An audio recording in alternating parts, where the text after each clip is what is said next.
Hello students, आज building technology subject में हम टॉपिक पढ़ेंगे types of bond in brick work. अब सबसे पहले हमें समझना होगा कि बॉन्ड से क्या मतलब है।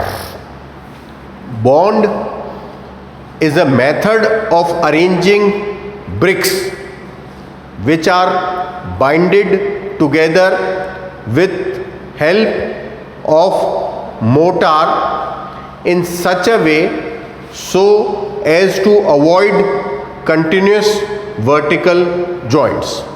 मतलब बॉन्ड एक तरीका है कि ब्रिक्स को अपन अरेंज करें और ब्रिक्स आपस में जुड़ी हुई हो मोर्टार की सहायता से, और इस तरह से उनको प्लेस करें कि कंटिन्यूस वर्टिकल जॉइंट न आए।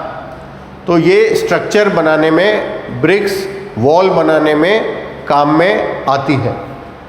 अब टाइप ऑफ बॉन्ड्स में चार तरीके के आज अपन पढ़ेंगे बॉन्ड। पहला है स्ट्रेचर बॉन्ड, दूसरा है हेडर बॉन्ड, तीसरा है इंग्लिश बॉन्ड और चौथा है फ्लेमिश बॉन्ड।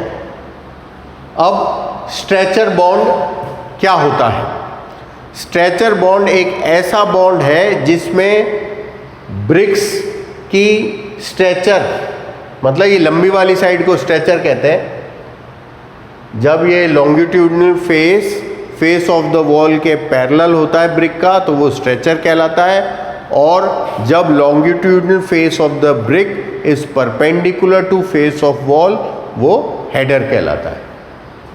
तो स्ट्रेचर बॉन्ड में सारी bricks as stretchers lay down की जाती हैं। तो ये स्ट्रेचर स्ट्रेचर स्ट्रेचर, इसके नीचे वाली भी स्ट्रेचर स्ट्रेचर स्ट्रेचर, ये कंटिन्यूस वर्टिकल जॉइंट नहीं आएगा। इसको तोड़ने के लिए स्ट्रेचर जॉइंट में हाफ ब्रिक बेड को यूज किया जाता है। अब दूसरा है अपना हेडर बॉन्ड। तो हेडर बॉन्ड क्या हुआ? Header bond is a bond in which all bricks are laid by their header faces. ये जो भी फेस दिखाई देगा ये हेडर दिखाई दे रहा है। Header header header header header, तो सारे हेडर इसमें दिखाई देंगे। और कंटिन्यूटी ऑफ वर्टिकल जॉइंट्स को ब्रेक करने के लिए इसमें 3/4 बेड को यूज किया जाता है। कौन सा बेड यूज किया जाता? 3/4। स्ट्रेचर में करते थे हाफ ब्रिक बेड को यूज। अब तीसरा है अपना इंग्लिश बॉन्ड। तो इंग्लिश बॉन्ड कौन सा बॉन्ड है? English bond is a bond in which alternate courses of headers and stretchers are used. इसका मतलब एक कोर्स पूरा हो गया हेडर का, उसके नीचे वाला कोर्स हो गया स्ट्रेचर का, फिर उसके नीचे वाला कोर्स हो गया हेडर का। मतलब एक हेडर का कोर्स है तो उसके नीचे स्ट्रेचर का। तो इंग्लिश बॉन्ड जो होता है ये स्ट्रॉन्गेस्ट बॉन्ड होता है। चूंकि ये स्ट्रॉन्गेस्ट बॉन्ड होता है इसलिए इसको लोड बियरिंग वॉल्स में यूज किया जाता है। इसमें किसी स्किल्ड लेबर की ज़रूरत नहीं होती और ये दिखने में लेकिन दूसरे बॉन्ड की अपेक्षा कम सुंदर दिखता है, लेकिन इसकी कॉस्ट ऑफ कंस्ट्रक्शन ज़्यादा आती है क्योंकि इसमें ब्रिक बेड्स यूज़ नहीं किए जाते। इसमें ऑल्टरनेट कोर्स है, एक कोर्स हेडर का दूसरा स्ट्रेचर का, और ये जो कंटिन्यूटी ऑफ जॉइंट तोड़ने के लिए क्वीन क्लोजर का यूज़ किया जाता है। कंटिन्यूटी ऑफ वर्टिकल जॉइंट को तोड़ने के लिए क्वीन क्लोजर का यूज़ किया जाता है। हेडर्स इस तरह से प्लेस होते हैं कि स्ट्रेचर के सेंटर में आए हेडर, स्ट्रेचर के सेंटर में आए हेडर, स्ट्रेचर के सेंटर में ये हेडर आना चाहिए। तो ये हो गया अपना इंग्लिश बॉन्ड। काफ़ी मजबूत बॉन्ड होता है लोड बेयरिंग वॉल्स में। अपना लास्ट बॉन्ड है फ्लेमिश बॉन्ड। ये है अपना फ्लेमिश बॉन्ड। तो फ्लेमिश बॉन्ड एक ऐसा बॉन्ड है जिसमें सेम कोर्स में, एक ही कोर्स में पहले स्ट्रेचर लगाया, फिर हेडर लगाया, फिर स्ट्रेचर लगाया, फिर हेडर लगाया, मतलब in same course alternate headers and stretchers are used. तो ये दिखने में बेटर होता है, इंग्लिश बॉन्ड से दिखने में बेटर होता है।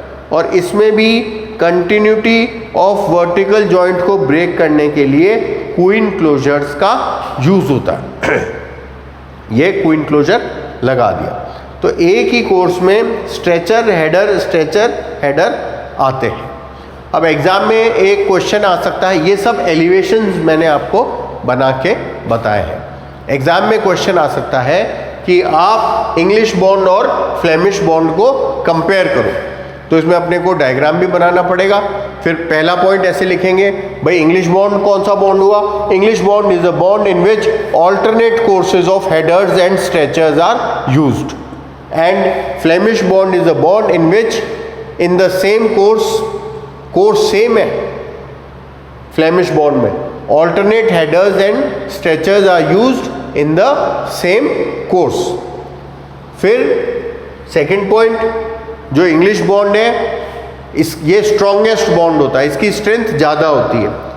फ्लेमिश बॉन्ड की स्ट्रेंथ इंग्लिश बॉन्ड के कंपैरिजन में थोड़ी कम होती है।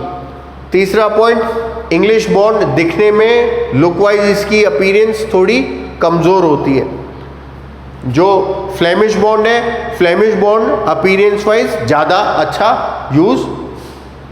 अच्छा दिखता है। नेक्स्ट पॉइंट, इसमें ब्रिक बैट्स का यूज़ नहीं होता। फ्लेमिश में ब्रिक बैट का यूज़ कर सकते हैं। इंग्लिश बॉन्ड थोड़ा महंगा पड़ता है और लोड बेयरिंग वॉल में इंग्लिश बॉन्ड का यूज़ होता है। फ्लेमिश बॉन्ड थोड़ा सस्ता पड़ता है। इंग्लिश बॉन्ड में लेस स्किल्ड लेबर यूज़ होती है, फ्लेमिश बॉन्ड में ज़्यादा skilled labour more skilled labour is used. तो ये कंपैरिजन का क्वेश्चन भी आ सकता है। आप बढ़िया ढंग से इस क्वेश्चन को तैयार कर लीजिए। Thank you.